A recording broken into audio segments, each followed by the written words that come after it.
Oui, il vit, mon Dieu est puissant. Jésus-Christ, Jésus-Christ est ma victoire. Le Seigneur, mon Dieu est puissant. Élevé, élevé. Il a vaincu la mort. Oui, il vit. Mon Dieu est puissant. Jésus-Christ, Jésus-Christ est ma victoire. Le Seigneur, mon Dieu est puissant. Le Seigneur, mon Dieu est puissant. C'est toi qui as été élevé. Tu es venu du ciel sur la terre, nous montrer la voie de la terre jusqu'à la croix. Tu as payé pour nous, et de la croix jusqu'au tombeau. Et c'est cela le message que tu nous as donné de proclamer, et c'est cela la bonne nouvelle. C'est véritablement un mystère. Et celui à qui tu ne donnes pas de comprendre trouve cela anormal et fou, et dit il n'y a aucune bonne nouvelle dans cela.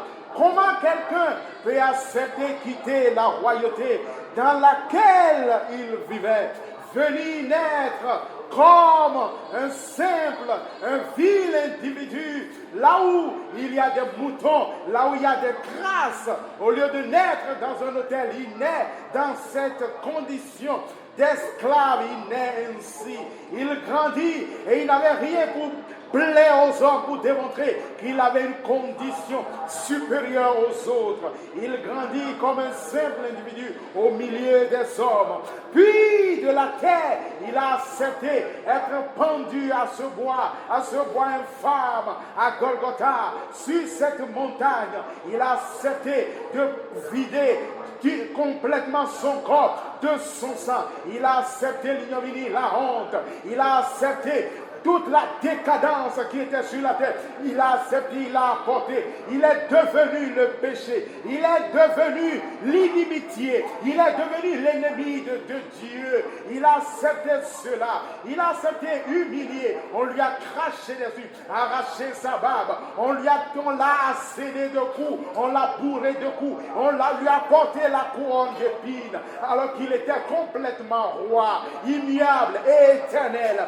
Et il a accepté cette condition. Il est allé sur ce bois infâme, pendu, humilié. Il a reçu tous les coups. Il a reçu des crachats. Ce qu'aucun homme ne pouvait subir. Il a subi cela. Et de ce bois infâme où il a rendu la vie, il a rendu l'esprit, il a été descendu dans la tombe. Il est descendu dans la profondeur de la terre, là où pouvaient descendre les criminels. Il a été mis au rang de brigand, de criminel. Il est descendu dans les abîmes. Il est descendu dans les abîmes. Il est allé au plus profond de la terre. Il est allé dans les enfers. Il a payé le prix complètement. Il a payé ce prix-là. Puis le troisième jour, il est retourné. Il est ressorti de la tombe parce que maintenant tout a été accompli. Il a bouclé la boucle. Il a achevé l'œuvre. Et c'est pour cette œuvre que nous nous acclamons. Il a achevé l'œuvre que personne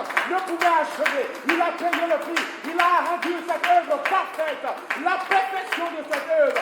Crie éternellement. L'œuvre est devenue parfaite. Aucune œuvre n'est semblable à cette œuvre. Il a fait pour nous. Il a fait afin que nous devenions en lui, afin que nous devenions en lui justice de Dieu, afin que nous devenions en lui la même plante, afin que nous devenions en lui le prolongement de ses jours sur la terre. Oh, nous acclamons Christ, Jésus le Christ, nous célébrons ton nom, nous te magnifions, parce qu'il n'y a aucun autre nom par lequel les hommes pouvaient être sauvés, aucun autre nom ne pouvait sauver les hommes, aucun autre nom, personne ne pouvait aller dans les enfers, annoncer l'évangile à ceux qui étaient retenus prisonniers prisonniers, à ceux qui étaient captifs jusque-là. Il est allé là-bas annoncer l'évangile. Il les a sortis. Il n'y a plus personne. Il n'y a plus de captivité. Aucune captivité. Personne n'est plus retenu captif. Parce que Jésus, le roi des rois, notre Messie, notre force, notre capacité est venu sur la terre. Il a accompli, il a bouclé la boucle. Il n'y a plus aucune condamnation. Il n'y a plus aucune réclamation. Il n'y a plus aucune œuvre de ténèbres. Désormais, une seule œuvre parle, l'œuvre parfaite de notre Maître, l'œuvre parfaite du ressuscité, de Jésus le Christ. Merci parce que nous t'appartenons, fiers de t'appartenir et de t'acclamer et de te célébrer. Jésus, le Christ, à toi nous appartenons. Merci Papa, nous sommes fiers de t'appartenir. Nous t'acclamons, nous célébrons ton nom. Merci Jésus-Christ, merci Papa, merci pour cette œuvre, merci pour toi, merci Jésus, merci Papa, gloire, honneur, magnificence, diadème, même l'enfer exalte le vainqueur, même l'enfer exalte le vainqueur, Jésus le Christ, merci parce que nous sommes à toi, merci parce que nous sommes à toi, et il t'a plu de conduire nos pas, d'aller nous chercher chacun dans nos demeures respectives et de conduire nos pas en famille, réunis en famille pour cette réunion de famille. Il t'a plu de connecter les frères et sœurs partout sur la terre, aux quatre coins du monde. Tu as choisi de les connecter par ce que les hommes appellent l'Internet, que c'est toi qui as créé. Nous sommes réunis en famille, en un seul lieu, en une seule personne. Pas différentes langues, non, un seul peuple. Oh, nous sommes assemblés, nous sommes venus de différents horizons, mais un seul peuple, une seule famille, différents horizons, mais une seule famille. Merci Jésus. Oh, merci Papa. Merci. Oh, merci Jésus. Nous sommes fiers de t'appartenir. Oh Jésus. Oh Jésus, merci, quelle grâce, quel privilège de t'appartenir, de vivre en toi. Quelle grâce, quel privilège. Merci Jésus, béni sois-tu. Gloire, honneur et adoration à celui qui vit éternellement. Merci parce que quand tu réunis tes enfants, tu les enseignes, tu leur parles. Tu leur parles et tu leur présentes le Père. Tu ne fais que nous présenter le Père. Tu ne fais que mettre devant nos yeux, nos cœurs, nos pensées, Christ. Tu ne fais que nous enseigner, nous parler de toi. Car plus nous te connaissons, plus nous savons qui nous sommes. Plus nous te connaissons toi, c'est un mystère. Alors qu'on entend seulement parler de Papa, on est fiers, on est heureux, on est en paix. Merci parce qu'aujourd'hui encore, tu continues de nous parler que de toi, de notre Père. De qui nous sommes en toi, de qui tu es. Béni sois-tu. Gloire, honneur, adoration à toi. En Christ Jésus, nous avons rendu grâce. Amen. Amen. Amen. Shalom famille. Shalom famille en ligne. Alléluia. Amen. Ok. Donc Jésus nous réunit encore ce matin pour nous faire du bien au travers d'une exhortation. Puis, après le départ du Maître, l'apôtre Paul, ça c'est le nom que portait notre aîné, le Saint-Esprit dit, le pouce a dit, je vous rappelle frères, l'évangile que je vous ai enseigné, que je vous ai annoncé, dans lequel vous avez cru, par lequel vous avez été sauvés. Et il dit, c'est quoi l'évangile? Jésus-Christ crucifié conformément aux Écritures, enseveli conformément aux Écritures, revenu à la vie conformément aux Écritures, pour justifier ceux qui lui appartiennent, les amenant à devenir une seule et même plante avec lui. Aujourd'hui, Dieu nous fait grâce de rappeler, bien-aimés, toujours cette même parole. Il n'y a pas de parole, il n'y a pas d'évangile. Ce n'est que la seule bonne nouvelle. Et nous savons tous comment Jésus-Christ a été maltraité. La parole dit, quand on parcourt les évangiles, vous verrait quelque part, on a dit, on l'a bourré de coups. On lui a asséné des coups. Et l'histoire raconte que les soldats romains étaient connus pour leur barbarie. Parce que souvent, c'est bien vrai, c'est formidable. Nous annonçons, nous sommes la justice de Dieu en Christ. Nous le rappelons et nous le proclamons tous les jours. Et ça fait du bien aussi de rappeler à quel point le maître a souffert, à quel point le maître a tellement souffert. Et cela fait que quand nous disons que nous sommes la justice de Dieu en Christ, et quelqu'un veut nous rappeler que non, mais comment tu peux dire ça? Mais toi, tu n'as rien fait pour mériter ça. On se rappelle que quelqu'un a tellement subi, quelqu'un a tellement souffert, quelqu'un a tellement été humilié qu'on ne peut pas nous demander de ne pas proclamer avec fierté ce nom. On ne peut pas nous dire non, comment tu peux dire ça? Vous verrez quelqu'un dit on a arraché sa barbe. Quelle humiliation. Arracher la barbe d'un individu. Tirer, jeter, arracher, on ne dit pas qu'on a rasé. Non, non, non. On a attrapé la barbe et on a arraché ça pour l'humilier. On lui a mis une banderole sur les yeux. On lui donnait des coups à gauche, à droite. Et on lui disait, hé prophète, dis qui t'a frappé. Il dit qui t'a frappé. Tu connais toutes choses, non? Mais là, qui t'a frappé? Dis qui t'a frappé. Et on lui disait, mais attends, tu as sauvé tout le monde, maintenant sauve-toi toi-même, non? Démontre ta puissance, montre que tu es le roi, démontre ta puissance. Vous imaginez dans quelle position il s'est retrouvé? Lui seul contre tous. Et les insultes à gauche, à droite, des insultes blasphématoires. D'abord, on lui fait des procès injustes. On l'amène à gauche, à droite. Et pourquoi on a dit qu'on doit le tuer? Parce qu'il a proclamé qu'il est fils de Dieu. On dit non, il doit mourir parce qu'il a dit qu'il est fils de Dieu. Personne n'a le droit de dire qu'il est fils de Dieu. À cause de ça, on doit le tuer, tirailler à gauche, à droite, cracher sur lui, frapper, morceler, avec les lanières qui arrachaient sa chair. Chaque coup de lanière. Dans Ésaïe, la Bible dit qu'on a labouré son dos.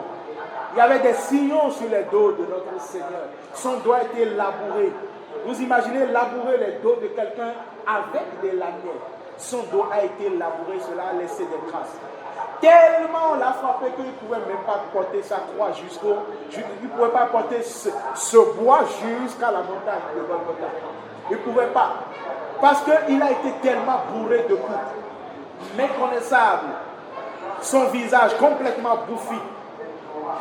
Il demandait de l'eau, on lui sert de fidèle. Il a été abandonné, homme de douleur, abandonné de tous. Personne pour le sauver. Personne pour crier même qu'il est de son côté. Même ceux qui étaient avec lui, l'ont relié, on dit qu'ils ne le connaissaient pas. Par peur pour leur vie. Tout le monde disait non, on ne le connaissait pas. Certains regardaient ce qui se passait et trouvaient ça quand même injuste. Mais ils ne pouvaient prononcer aucun mot. On l'a tiré, on l'a livré à Pilate pour dire nous, on n'a pas le droit de condamner quelqu'un à mort. Mais si tu ne le condamnes pas à mort, tu n'es plus ami de César. Condamne-le à mort. Mais si on s'était contenté de le tuer, ça aurait été simple. Non, ça a commencé. On a arraché son vêtement. On lui a porté un vêtement de deuil. Et on l'a frappé. On lui prend. Tu es roi, non? Prends la couronne d'épines. Ça, c'est le roi. Oh, regardez le roi avec la couronne d'épines. Giflé à gauche, à droite. Craché sur lui. Broyé de coups. On l'a bourré de coups. À aucun moment, la Bible dit, Jésus dit, Dieu dit, il n'a insulté. Il n'a jamais répondu aux insultes. Pourtant, était-il esclave? Était-il un criminel? Non. Au contraire, Barabbas, criminel, a été relâché pour lui. Relâche Barabbas, crucifie, tue-le, tue Jésus. Bourré de coups, il n'a pas réagi. La douleur était intense, très intense. Le sang ruisselait sur son visage, ruisselait sur son corps. Voilà l'heure, voilà ce qui s'est passé. Et ça, les mots ne suffisent même pas à décrire la cruauté de ce que le maître a subi. Il a subi toute la nuit jusqu'au matin. Toute la nuit jusqu'à la crucifixion. On l'a arrêté le soir. Et toute la nuit, il tiraillait à gauche, à droite, de procès en procès. Et à chaque endroit, c'était des paires de juifs, c'était des coups. Nulle part n'a été épargné. Chacun profitait pour le frapper. Chacun profitait pour montrer qu'il pouvait frapper le roi. Jusqu'à ce bois, jusqu'à Golgotha. Où, vous imaginez, un adulte retenu sur un bois par des clous. Quelle douleur. Un adulte, le poids qui est retenu sur un bois par des clous. D'abord, mettre les clous dans les mains d'un adulte, dans les pieds d'un adulte. On met les clous. La douleur de ça. Pendu. Et mieux, au milieu, pire, il devait dire, au milieu des brigands. Il a été mis au rang des brigands. C'est ce que la parole dit. Mis au rang des brigands. Mis au même rang que les brigands. Regardez, c'est un brigand. Voici leur roi. Le voilà. Les Juifs ont regardé ça, ont dit non, jamais. Celui-là ne peut pas être notre roi. Quelqu'un comme ça, non. Nous, on ne peut pas mettre notre confiance en cela. Nous, on ne peut pas mettre notre confiance en cette personne, en cet individu. Comment un individu comme ça va dire notre roi? Jamais il n'est pas notre roi. Nous ne sommes point de lui, nous ne le connaissons pas. Mais voilà, c'est le mystère. Mais en réalité, c'est Dieu qui était en train d'exploser, qui était en train de révéler, de vouloir manifester une création qu'on ne pouvait pas connaître. Une création qui devait venir de ça, qui devait venir de la douleur qu'a connue notre Seigneur, notre Maître, notre Père. C'était Dieu qui était en train de le frapper. C'était la main de Dieu qui était en train de le broyer. Il a été broyé. Vous imaginez? Broyé. Mais c'était la main de Dieu. La plupart du temps, lorsqu'ils étaient pendus à ce bois, on devait leur rompre le genou afin qu'ils meurent. Mais tellement il a été broyé, tellement il a été frappé, il n'a pas attendu cet instant avant de partir. Personne ne pouvait supporter ça. Il a supporté jusqu'à la dernière minute. Il a regardé à toi et à moi, il a regardé à la nouvelle création. Il a dit, je ne peux pas arrêter, je dois continuer jusqu'à la fin. Et cette œuvre que nous proclamons, qu'on appelle la bonne nouvelle, elle choque. Elle est un scandale. Et beaucoup à qui il n'a pas été donné de voir la beauté et la perfection de cette œuvre disent non. Oui, nous sommes venus, nous avons donné notre vie à Jésus. Nous devons maintenant nous-mêmes faire pour nous. Comment quelqu'un peut subir autant, peut parcourir tout ça, et tu vas venir nous dire tu veux faire pour toi? Quelle insulte! Tu imagines la douleur que la personne peut ressentir? La personne qui a fait tout ça, et toi tu viens, tu dis non, tu as fait ta part, je vais faire ma part. Par rapport à ce que cette personne-là a subi. Et voilà l'œuvre qui a été exposée à nos yeux. Voilà ce qu'il a subi du début jusqu'à la fin. Il a accepté cela. Et il est mort. Il est mort comme un vil individu. Il a été humilié. Il est mort dans la honte. Ce n'est même pas qu'il est mort et son honneur a été lavé. Non. Il est mort sans que son honneur ne soit lavé. Il est mort dans la honte. Imaginez, regardez sur la terre. Quand les hommes, qui que ce soit en train de subir, on espère qu'un jour notre honneur soit lavé. Et que la situation ne finisse pas comme ça. Que ça ne soit pas la fin, que mon honneur soit lavé. Mais lui, son honneur n'a pas été lavé. Il est mort dans la honte, il est mort c'est-à-dire dans la décadence, dans la déchéance. Son honneur n'a pas été lavé, n'a pas été lavé. Il est mort comme ça. Et aux yeux de tous, voilà. On vous disait, non? Regardez, si c'était quelqu'un d'un juste, il ne devrait pas mourir comme ça. Lui, son honneur n'a pas été lavé. Il est mort ici. Voilà la fin de celui. Jésus, non? Il a guéri les aveugles, non? On a dit qu'il a guéri les paralytiques, non? Mais regardez, il ne peut pas se sauver lui-même. Voilà comment il est mort. Voilà la honte. Voilà la honte. Mais vous mettez votre... Attendez, vous faites confiance à celui-là, voilà la honte. Mais celui-là, on pouvait lui donner le nom de Méphibosheth. C'est la honte. C'est la honte. C'est la honte. C'est dans ça il est mort. Il est mort ainsi. Mais comment Jéhovah Sabaoth qu'ils ont connu? Le Dieu de feu qui a détruit l'Égypte, qui a mis Pharaon à genoux, qui a mis la mer à sec, qui a fait des prodiges, tout ça. Le père, ils ont entendu parler de tout ce qu'il a fait à l'époque. Vous me dites que c'est ce Dieu-là qui meurt comme ça? Non, sacrilège. Nous ne pouvons pas permettre ça. Nous ne pouvons pas permettre à ces disciples même de continuer par parler de ça. Ça veut dire qu'ils salissent notre Dieu. Mais en réalité, ça c'est le mystère. La parole dit que c'est le mystère caché de tous les temps. C'est ce mystère-là que Dieu était en train de révéler. Et il est descendu dans la tombe.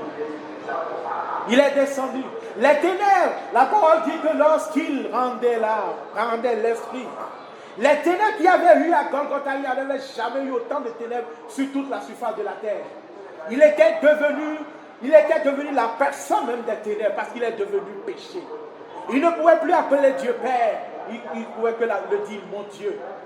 Il pouvait dire mon Dieu, pourquoi m'as-tu abandonné? En réalité, le péché a crié mon Dieu, pourquoi m'as-tu abandonné? Parce que ce n'était plus Jésus, c'était le péché. Les ténèbres, il est devenu ténèbres. Il est devenu ténèbres. Il a absorbé tout ce qui est comme ténèbres dans tout l'univers, sur toute la surface de la terre. Il a pris tout. Il est devenu ténèbres, il est descendu ténèbres. Il est descendu dans les abîmes, dans les profondeurs de la terre. Et là-bas, il annonce ça. Toujours quoi? Regardez, j'ai connu ça, j'ai subi tout ça. Afin que plus jamais personne ne vous retienne dans la captivité. La captivité est terminée. Pourquoi? J'ai accepté la captivité. J'ai accepté la honte. Votre dos ne sera plus jamais courbé. Vous n'allez plus jamais tourner le dos parce que je l'ai accepté. Vous n'allez plus jamais accepter l'humiliation parce que j'ai bu la calice jusqu'à la dernière goutte. Cette coupe, je l'ai bu afin que vous n'ayez plus jamais à boire la coupe de la honte, de la condamnation, d'une supposée réclamation. Je l'ai bu. Je l'ai bu. Puis, troisième jour, la fin de l'œuvre. L'œuvre est achevée. Il revient. Il sort des enfers. Il sort de la tombe. Et puis les acclamations. L'enfer commencera à acclamer le vainqueur. Le plus que vainqueur, l'enfer commencera à l'acclamer pour dire oui, il est vainqueur. Il est vainqueur. Satan et toute sa cohorte l'acclament pour dire oui, nous vous présentons le vainqueur. Le voici le vainqueur. Mais son honneur devrait être lavé. Il devrait repasser voir ceux qui l'ont crucifié pour dire je suis le vainqueur. Non, il est allé vers les plus faibles, vers les enfants. Il dit il n'y a plus, petit troupeau, de vous révéler le royaume. Il s'est révélé seulement à ceux qui lui appartenaient. Aux 12, simplement à eux. Il dit c'est à vous qu'il a été donné de connaître le mystère du royaume. Il s'est révélé à eux. Pendant 40 jours, il s'est révélé à eux seuls. Les autres ne pouvaient pas croire qu'il est revenu à la vie. Mais eux, ils ont vu. Ils ont vu le maître qui était avec eux. Il est revenu à la vie. Et il a gardé sur lui les marques de la flétrissure, les marques de la douleur, percées à côté, les marques dans ses mains. Il les a gardées. Il leur a montré les marques. Il s'est révélé à eux. Et quand il s'est révélé à eux, il n'a pas dit maintenant les gars, je suis revenu à la vie. Allons dire 2 mots à ces gars-là. Non. Il est revenu pour annoncer le message de c'est fini, le conflit est fini. Plus de haine, plus de douleur, plus de condamnation, plus de séparation entre vous et le Père. C'est fini. Il n'y a plus aucune condamnation. Il n'y a plus aucune œuvre que vous allez présenter. Il n'y a que mon œuvre que vous allez présenter. Désormais, vous annoncerez cette œuvre. Mais n'a-t-on pas dit que la foi sans les œuvres est vaine? Il dit non. La foi, les œuvres dont je vous parle, c'est toujours de mon œuvre. C'est cette œuvre-là que vous allez présenter. Mais voilà ce qu'a subi le Maître pour nous. Ça que nous devons rappeler. Ça que nous devons sans cesse ressasser. Cela qui est notre force, notre capacité. Mais pourquoi tu es aussi fier, orgueilleux de dire que tu es la justice de Dieu en Christ? Mon frère, mon gars, il a trop subi pour que je ne puisse pas être fier pour proclamer que je suis la justice de Dieu en Christ. Il est devenu la honte pour que plus jamais je ne porte le titre de honte. Tu peux dire que je porte ce titre, mais mon frère, je ne porte pas ce titre. Parce qu'il a porté ce titre. Il a porté le titre de la honte, de l'humiliation. Pour que plus jamais je ne porte ce titre. C'est le message qu'il m'a donné. C'est le message qu'il nous a donné de proclamer. Alors tu ne peux pas me dire non. Vous là, quel est ce message? Vous avez apporté un nouveau message. Non, c'est le message de la croix. C'est ce qu'a subi le Seigneur. C'est ce qu'a subi le Maître.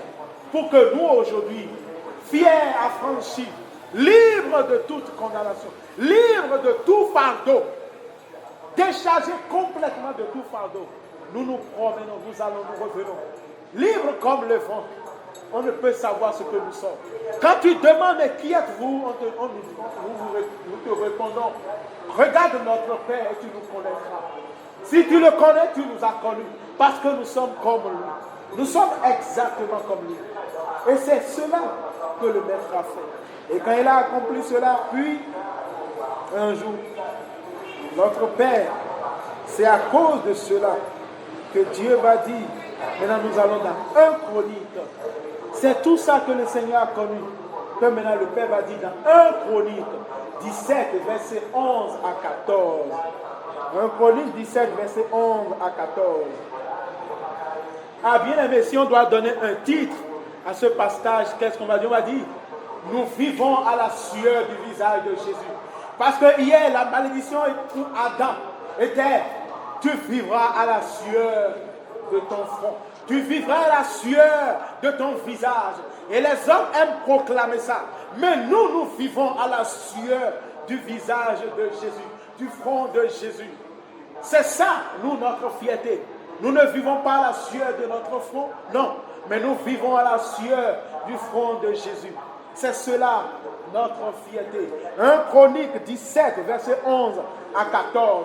Si quelqu'un est là, la personne me lit ça. Alléluia.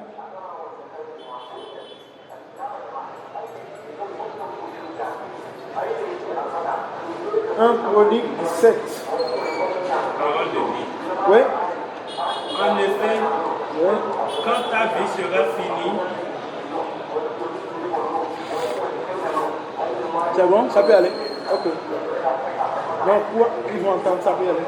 Oui, vas-y. quand ta vie sera finie et que tu iras rejoindre tes ancêtres, je désirerai un de tes enfants, ce sera un de tes fils. Tu seras roi après toi et j'établirai solidement son pouvoir. J'établirai solidement son pouvoir, oui. C'est lui qui me construira une maison et grâce à moi, son pouvoir royal sera solidement établi pour toujours. Ok. Je serai un père pour lui et il sera un fils pour moi. Je ne lui retirerai jamais ma faveur. Je ne lui retirerai Jamais ma faveur, oui. comme je l'ai fait avec celui qui était roi avant toi. Alléluia. Je le garderai à la tête de mon peuple et de mon royaume pour toujours. Et de mon royaume pour toujours. Le pouvoir royal de sa famille sera établi pour toujours. Le pouvoir royal de sa famille sera établi pour toujours. Nous allons lire dans plusieurs versions. Vous-même, vous allez réaliser de qui en réalité on est en train de parler là. On a l'impression que c'est David et qu'on est en train de parler de Salomon. Mais regardez les mots que le Père utilise. Je vais lire ici par exemple dans Louis II, on va lire dans d'autres versions. Quand tes jours seront accomplis et que tu iras auprès de tes pères, j'élèverai de ta postérité après toi l'un de tes fils et j'affermirai son règne. Ce sera lui qui me bâtira une maison et j'affermirai pour toujours son trône. J'affermirai pour toujours son trône. Je serai pour lui un père et il sera pour moi un fils. Je ne lui retirerai point ma grâce comme je l'ai retirée à celui qui t'a précédé. Je l'établirai pour toujours dans ma maison et dans mon royaume. Et son trône sera pour toujours affermi. Je l'établirai pour toujours dans ma maison et dans mon royaume. Et son trône sera pour toujours affermi. Qui a une autre version? Ok, en attendant une autre version, quand nous regardons ce passage, quelle autre version? Ok. Lorsque sera venu pour toi le moment de mourir, je désirerai l'un de tes propres fils pour te succéder comme roi, et j'établirai fermement son autorité. C'est lui qui me construira un temple, et moi je l'installerai sur un trône inébranlable. Je serai un père pour lui, et il sera un fils pour moi.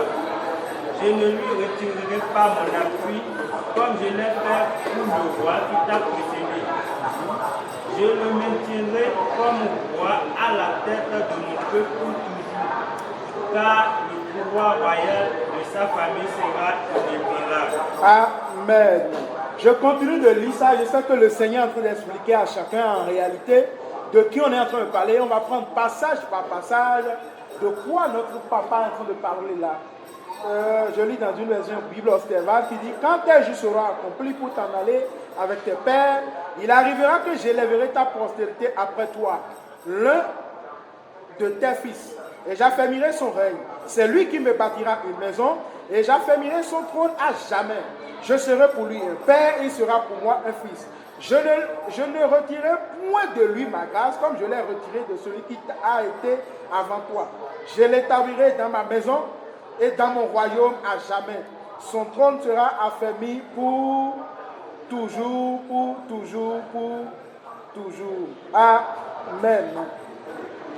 Regardez le passage, on va aller maintenant point par point. En réalité, à l'époque, c'était que Dieu parlait à David, le lion de David, de qui notre Seigneur est venu, la tribu de David. Et il s'adressait ici à Salomon. Ok? Mais quand on prend les passages et qu'on regarde les passages à la lumière de ce qu'a subi le Maître, que le Seigneur, l'Esprit nous a rappelé tout à l'heure, il dit quand tes jours seront accomplis. Ok? Et quand tes jours seront accomplis, ça rejoint Ésaïe 53, verset 10 qui dit et il prolongera ses jours. Alors qu'il a fini, maintenant il va prolonger ses jours. Les jours ont été accomplis. Quand tes jours seront accomplis, ok? J'élèverai après toi un fils et j'affermirai son règne. Ok? Et on sait qui règne aujourd'hui. Le règne est la Christ. Je continue. C'est lui qui me bâtira une maison. Qui est aujourd'hui la maison de Dieu? Le temple de Dieu aujourd'hui, c'est qui? Qui est aujourd'hui le temple de Dieu, de l'Esprit? C'est nous qui sommes devenus le temple de Dieu. Qui a bâti ce temple? C'est Christ qui a bâti ce temple. Et c'est là qu'il dit: je bâtirai mon église. Il n'a pas dit, qui a dit cette phrase? C'est notre Seigneur. Je bâtirai mon église. Je bâtirai ma famille. Et les portes du séjour des morts ne prévaudront point contre elle. C'est Christ qui a bâti. C'est lui qui a bâti pour le Père, pour qu'il y demeure éternellement. C'est lui qui l'a bâti. C'est Christ qui l'a bâti. Je continue. Et j'affermirai son trône à jamais. Le trône de Christ, le règne de qui est éternel et établi à jamais? Christ. Le règne de Salomon n'a pas été éternel. Non. N'a pas été affermi à jamais. Non.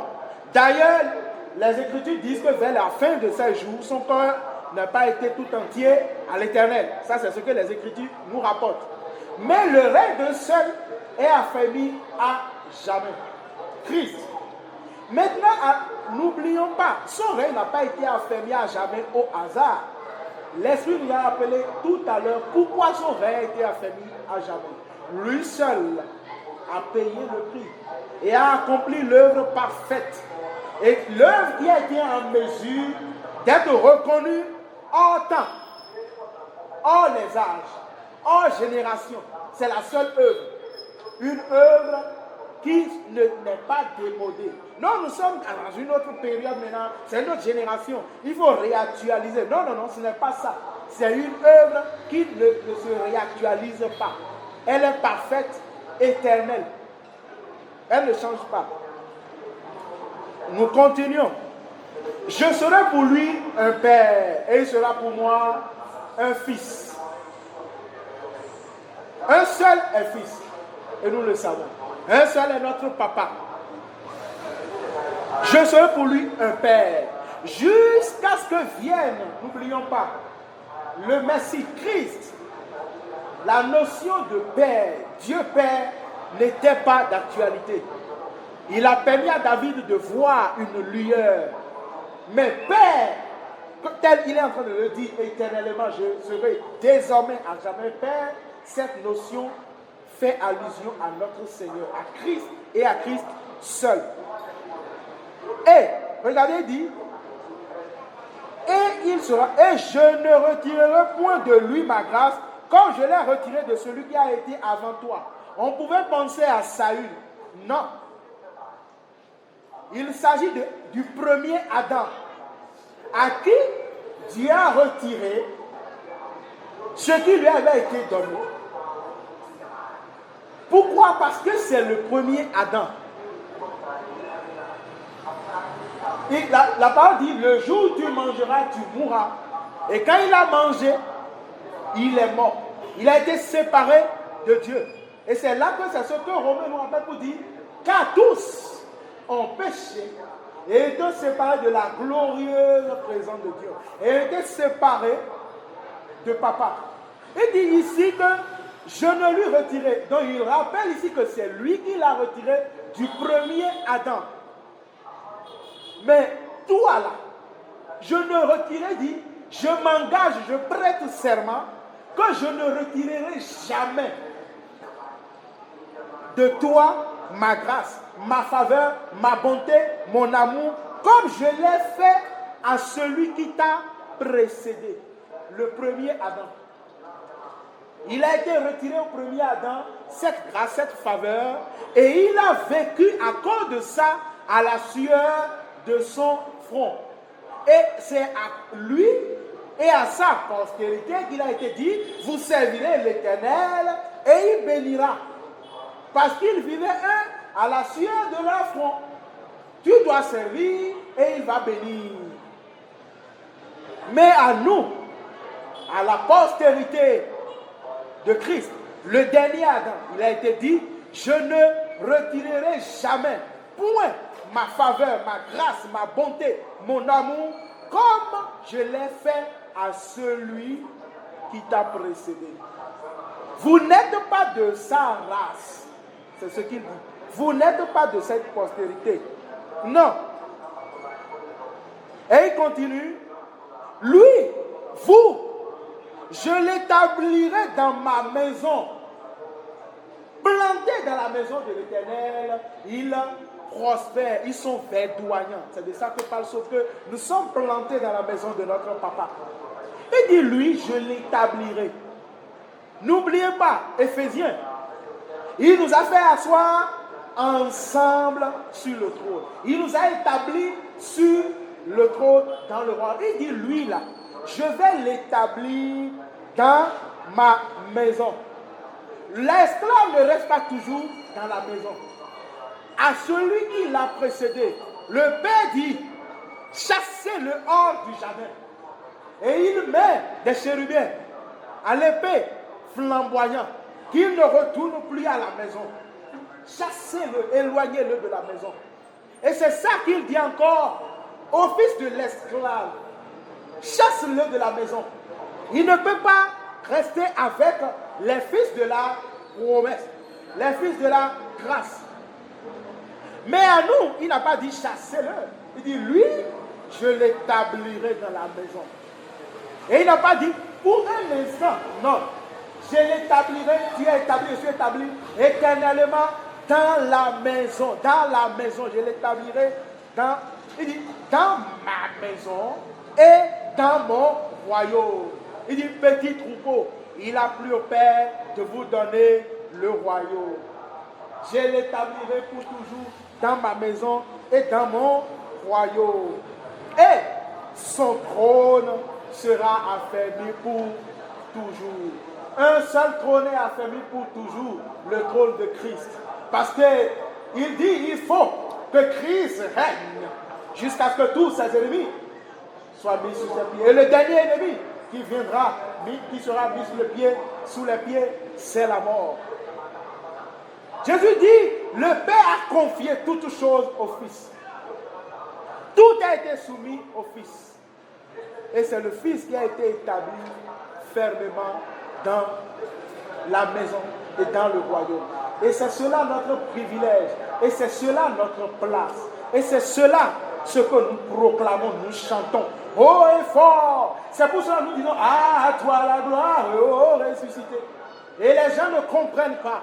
Quand il ne t'a pas été donné, quand il ne t'ouvre pas l'esprit, tu dis, non, ils sont fous. Qu'est-ce qu'ils racontent? Mais, ce n'est pas en vain que le Père a fait ça. Ou est-ce qu'il a été écrit que Adam, le premier Adam, a connu la honte qu'a connu le dernier Adam? Le premier Adam n'a pas connu cette honte. Non. Il a vécu en tant que pécheur, sans faveur. Il a certes mangé la sueur de son front. Mais le dernier Adam, notre Seigneur, ce qu'il a connu, bien-aimé, c'est cela, en réalité, la vie de l'héritier. Les pères, regardez sous le soleil, ils transmettent, ils se chient, et ils laissent un héritage. Et quand ils laissent un héritage, personne ne vient dire à l'héritier, non, avant de toucher à l'héritage, tu dois refaire ce que papa a fait. Non, l'héritier jouit de ça. L'héritier jouit de la sueur du visage, du front, de ce que le père, son papa, a fait.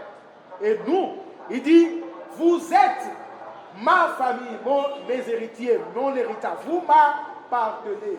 Je vous ai donné ça. C'est cela votre privilège.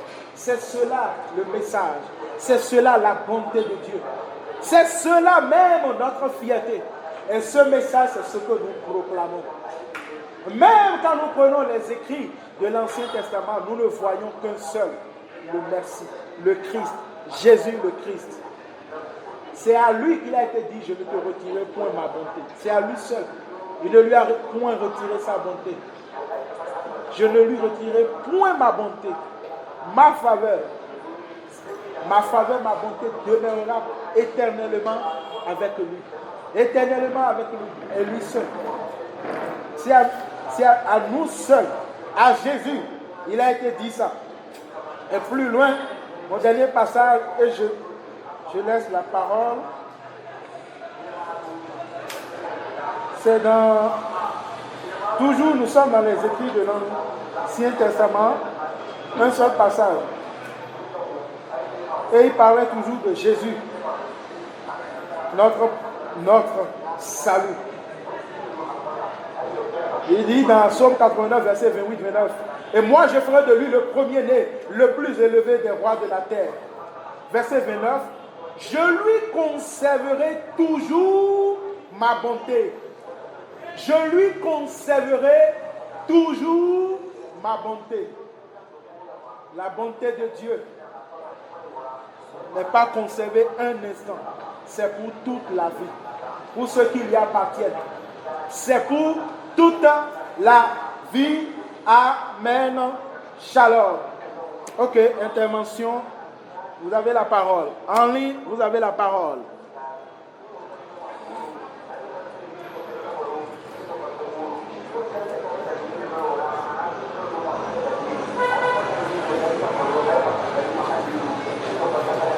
Ici, en ligne, nous vous suivons.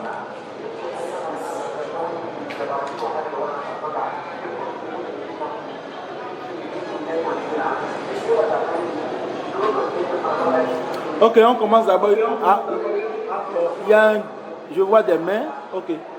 Je prends l'Edus et après je prends PJ. Juste l'Edus. Active ton micro, on t'écoute.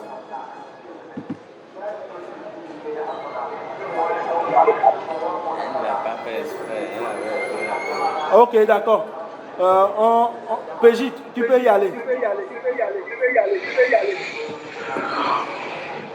Ok, shalom à tous. Est-ce que vous m'entendez? Parfaitement. Je bénis le Seigneur pour le message de ce matin. Et en fait, c'est un temps de... Est-ce que je veux faire de rafraîchissement? C'est un temps de rafraîchissement que le Seigneur nous donne. Je partagerai la parole avec un frère dans la semaine pour venir à une message que nous avons écouté ce matin. Je partagerai la parole avec un frère dans la semaine. Et c'est presque la même chose que je lui disais en fait. Parce qu'il a partagé un partage avec moi, avec le commentaire d'un homme de Dieu. Donc il a partagé le passage de 2 Chroniques 5, où il dit « Le sacrificateur portait l'arche de l'alliance de l'Éternel à sa place, dans le sanctuaire de la maison, dans le lieu très saint, sous les ailes des chérubins. Et lorsque ceux qui sonnaient des trompettes et ceux qui chantaient s'unissant d'un même accord pour célébrer et pour louer l'Éternel firent retentir les trompettes, les cymbales et les autres instruments et célébrer l'Éternel par ses paroles. Car il est bon, car sa miséricorde durera toujours. En ce moment, la maison de l'Éternel fut remplie d'une nuée. Les sacrificateurs ne purent rester pour faire le service à cause de la nuée, car la gloire de l'Éternel remplissait la maison de Dieu. Et je lui disais, en fait, quand tu regardes attentivement dans ce passage, on dit que le sacrificateur portait l'arche de l'alliance de l'Éternel à sa place dans le sanctuaire de la maison, dans le lieu très saint sous les ailes des chérubins. Et lorsque ceux qui sonnaient les trompettes et ceux qui chantaient s'unissant d'un même accord pour célébrer et pour louer l'Éternel firent retentir les trompettes, les cymbales et les autres instruments et célébraient l'Éternel pour ses paroles. En réalité, c'est quand les gens ont commencé par célébrer l'Éternel que sa gloire est descendue. Et comment ils ont célébré l'Éternel? La parole dit qu'ils disent par ses paroles, car il est bon, car sa miséricorde durera toujours. Et ils n'ont jamais dit que l'Éternel est le Dieu qui châtie, l'Éternel est le Dieu qui réprimande, l'Éternel est le Dieu qui frappe, l'Éternel est le Dieu qui menace. Les paroles de la chanson, les paroles de louange qui ont amené la gloire, c'est de chanter la bonté, c'est de proclamer combien il est bon. Et non seulement combien il est bon, il dit il est miséricordieux à toujours, pas miséricordieux pendant un temps. Et donc même dans l'Ancien Testament, où il y avait la loi de Moïse qui prévalait sur le peuple, où Dieu avait montré sa colère, où Dieu avait montré combien de fois il était un peu dévorant, ce qui lui faisait plaisir, ce qui l'amenait à étendre sa main, à manifester sa vraie personne, c'est quand on loue sa bonté, c'est quand on présente sa bonté, c'est quand on présente sa miséricorde qui dure à toujours, pas sa miséricorde qui a couru jusqu'à la résurrection de Christ et qui, à partir d'aujourd'hui, n'est plus en valeur. Il dit, depuis les temps éternels, depuis l'Ancien Testament, Dieu a toujours été un Dieu de miséricorde pour toujours. Il a toujours été un Dieu bon qui veut que l'accent soit mis sur sa bonté. Il a été ce Dieu-là qui veut toujours que l'accent soit mis sur sa miséricorde. Malgré qu'il ait montré aux enfants d'Israël qu'il était un peu dévorant sur la montagne, sur ce sur quoi il veut que l'accent soit mis, c'est sa miséricorde qui durera toujours, qui dure toujours, sa miséricorde qui se renouvelle et sa bonté qui se renouvelle chaque matin. Et il pouvait dire, comme le Seigneur Jésus, il dit, et le Seigneur Jésus pouvait vous confirmer, soyez bons, soyez parfaits, tel que votre Père est parfait. Et comment notre Père est parfait? Notre Père est parfait quand il fait pleuvoir sa pluie sur les bons et les mauvais. Il fait lever son soleil sur les justes et les injustes. Il est un Dieu qui ne fait point d'acception de personne. C'est pas un Dieu qui... Et c'est sur ça que le Seigneur Jésus-Christ est venu mettre l'accent. C'est ce que le Seigneur Jésus-Christ est venu révéler. Ce cœur de Dieu qui, depuis l'Ancien Testament, malgré qu'on parle de la Torah, malgré qu'on parle de la loi, ce cœur de Dieu qui a été toujours là, et que lui est venu révéler dont nous jouissons aujourd'hui, par la connaissance connaissance qu'il nous donne de son esprit et qu'il veut que nous présentions aux gens, qu'il veut que nous disions aux gens, qu'il veut que nous soyons, dont il veut que nous soyons conscients par son esprit en nous, que c'est sa bonté, c'est le connaissance sous l'angle du Dieu bon, du Dieu miséricordieux, du Dieu qui ne fait point d'acception de personne, du Dieu qui n'est pas là pour châtier, du Dieu qui n'est pas là à attendre la première faute pour te frapper, le Dieu qui est miséricordieux à toujours, qui pardonne. C'est lui-même le pardon, c'est sa nature. Sa nature, c'est la miséricorde. Et donc, c'est normal. Quand on dit qu'il est miséricordieux à toujours, c'est pas une de ses qualités, c'est sa nature. Il est miséricorde. Quand il cesse d'être miséricordieux, il cesse d'être Dieu. Quand on dit Dieu, on dit miséricordieux. Quand on dit miséricordieux, on dit Dieu. C'est deux faces de la même médaille. On ne peut pas enlever l'une et laisser l'autre en fait. Donc on ne peut pas parler de Dieu, ne pas parler de son pardon. On ne peut pas parler de Dieu, ne pas parler de sa bonté. On ne peut pas parler de Dieu, ne pas parler de sa magnanimité, de son amour. On ne peut pas parler de Dieu, ne pas dire amour. Et ça, ce n'est pas qu'un message qui a été façonné et qu'on est en train de délivrer. C'est ce que les sacrificateurs ont déposé là, sa place vient de s'est passé. Les gens ont commencé par louer, et partout dans l'Ancien Testament, c'est ce qu'on voit. Louer Dieu pour sa bonté, louer Dieu pour sa miséricorde, louer Dieu parce qu'il est bon, louer Dieu parce qu'il est... Et c'est ça l'évangile, c'est proclamer la bonté de Dieu, c'est proclamer sa souveraineté, c'est proclamer sa miséricorde, c'est proclamer aux gens, au peuple de toutes les tribus, de toutes les nations, que le Dieu créateur du ciel et de la terre, c'est un Dieu bon, c'est un Dieu miséricordieux, c'est un Dieu qui ne fait pas l'acception de personne. C'est un Dieu qui fait tomber sa pluie sur les bons et les mauvais. C'est pas un Dieu qui a ses enfants à part, à qui il fait du bien et qui laisse le méchant périr. Donc, pour étayer tout ce que nous avons entendu ce matin, pour dire même dans l'Ancien Testament, ce message-là était déjà proclamé en fait. Dans l'Ancien Testament, ce message de Dieu qui est le Dieu qui ne fait point, qui est miséricordieux, était déjà proclamé. Et par l'esprit de la grâce, quand on ouvre la parole, c'est maintenant par l'esprit de la grâce qu'il faut que tu trouves dans l'Ancien Testament que en réalité, ce message va toujours exister, mais caché en fait. Et comme le passage que mon frère le soir fait hier, c'est quand on se tourne devant le Seigneur que ce voile tombe. Mais chaque fois qu'on prêche la loi, chaque fois qu'on prêche Moïse, il y aura toujours ce voile. Parce que quand je ne veux pas dire sur l'interprétation, l'explication que le pasteur, mais celui qui a commencé le test a dit, je ne peux pas revenir sur ça, parce que moi je n'ai pas vu la même chose en fait. Donc voilà un peu l'intervention que je voulais avoir. Shalom, que Dieu nous continue de nous faire du bien par sa parole et continue de nous affermir dans la connaissance de Christ. Shalom. Ok, shalom, merci le juriste. Shalom. Ici, les gens qui sont plus là, vous envoyez les trucs.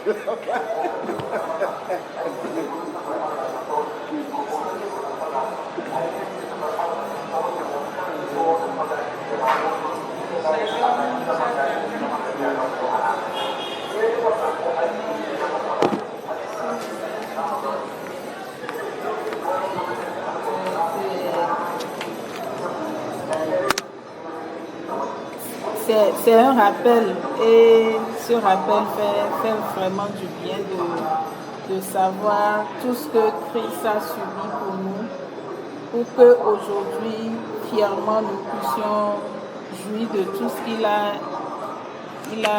a pourvu. Et c'est encore plus rassurant et plus paisible de savoir que c'est de réentendre plutôt que c'est pour toujours.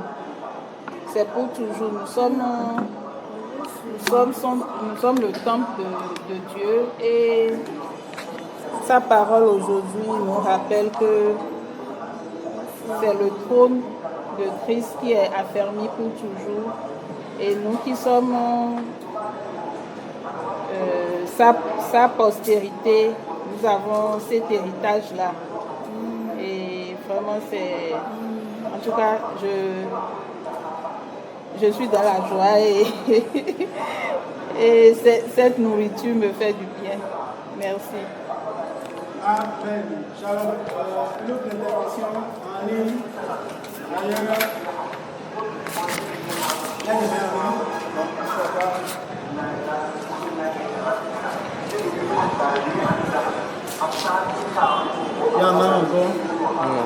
Ok, d'accord. On va poursuivre. Je vais nous lire un dernier passage qu'on a l'habitude de lire, qu'on connaît. C'est le passage de Ésaïe. Ésaïe 53 à partir du verset 9. Je vais commencer à partir du verset 9. On a mis son tombeau avec celui des criminels et son sépulcre avec celui des riches, alors qu'il n'avait pas commis d'acte de violence et que jamais ses lèvres n'avaient produit la tromperie. Mais il a plu à Dieu de le briser par la souffrance. Bien que toi, Dieu, tu aies livré sa vie en sacrifice de réparation, il verra une descendance et il prolongera ses jours. Et c'est lui qui fera aboutir le projet de Dieu. Car après avoir tant souffert, il verra la lumière et il sera comblé de beaucoup de gens. Et beaucoup de gens le connaîtront pour cela. Mon serviteur, le juste, leur accordera le statut de juste et se chargera de leurs fautes. Voilà pourquoi il aura sa part parmi les grands. Amen. Ok, on connaît le passage. Aujourd'hui, Jésus a choisi de prolonger ses jours parce qu'il a payé ce prix-là. Rappelez ça nous fait du bien. Vous rappelez ça. Comme il est de coutume à certains endroits, s'il y a la Pâque, on rappelle ça une fois, ce que Jésus a fait. Et ça fait rendez-vous l'année prochaine. Encore. Alors que c'est cela notre vie, c'est ce qu'il faut rappeler constamment. Amen. Ok, nous dirigeons progressivement vers la fin de cette réunion, de ce temps de partage.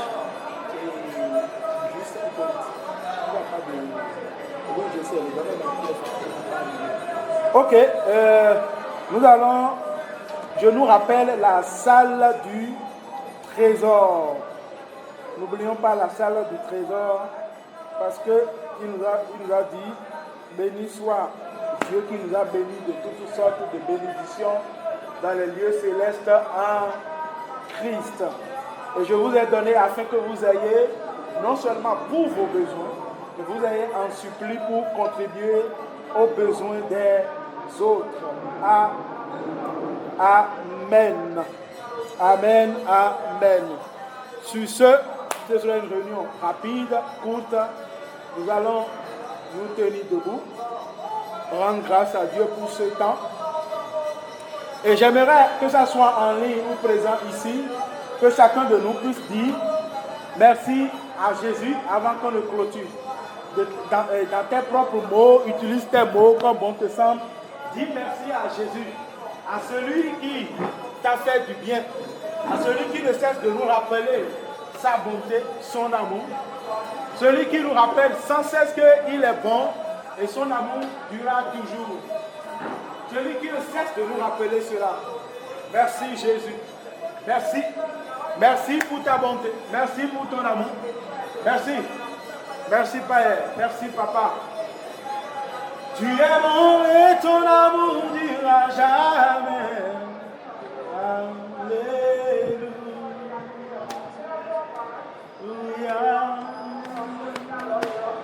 Tu es bon et ton amour durera jamais. Alléluia.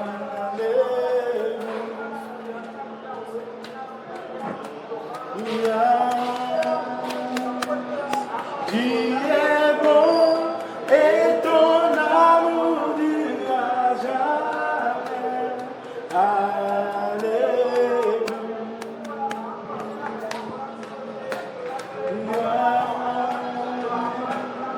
Tu es bon et ton amour durera jamais. Alléluia.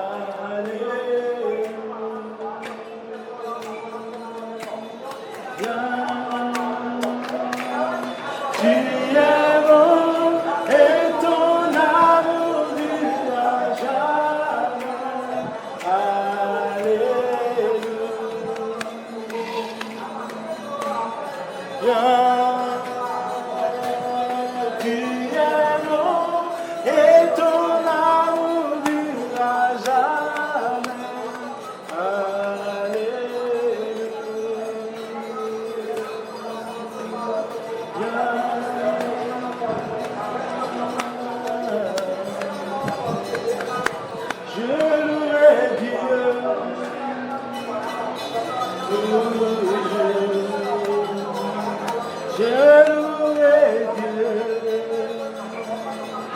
Toujours,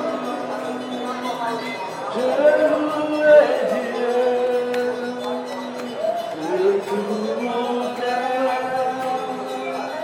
Je louerai Dieu de tout mon cœur. Toujours, alléluia, mon Dieu est bon. Alléluia, Papa est bon. Alléluia.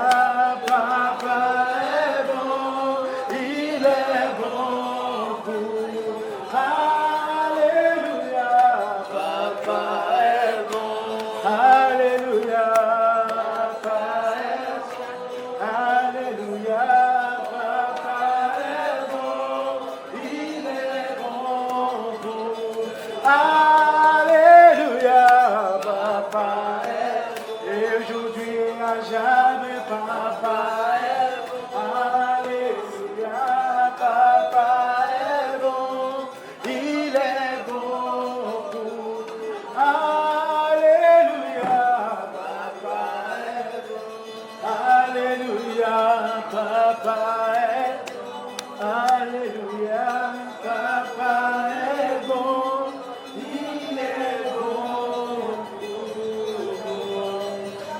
car tu es bon et ta miséricorde dure à jamais. Merci Père parce que tu nous as donné, nous, de le repasser dans notre cœur. Dans tout ce que nous faisons, nous ne voyons que ta bonté, ton amour, ta grâce, ta faveur. Ce n'est que ce que nous voyons. C'est ce qui occupe nos pensées. Ta faveur méritée, c'est l'objet de notre prédication. C'est l'objet de notre pensée. Ce n'est que ta bonté que nous voyons à tous égards. Merci parce que nous t'appartenons. Nous sommes l'objet de ton amour, l'objet de ta bonté, l'objet de tes compassions, l'objet de ton amour. Merci Père. Béni sois-tu. Merci pour cette semaine. Merci parce que la semaine est toujours bénie en toi. Parce que ta bonté durera jamais, nous ne voyons que des bénéfices. Parce que ta faveur durera jamais, nous ne voyons que la faveur. Gloire, louange, adoration à toi. En Christ Jésus, nous avons prié. Amen. Amen. Amen. Excellente semaine, famille connectée.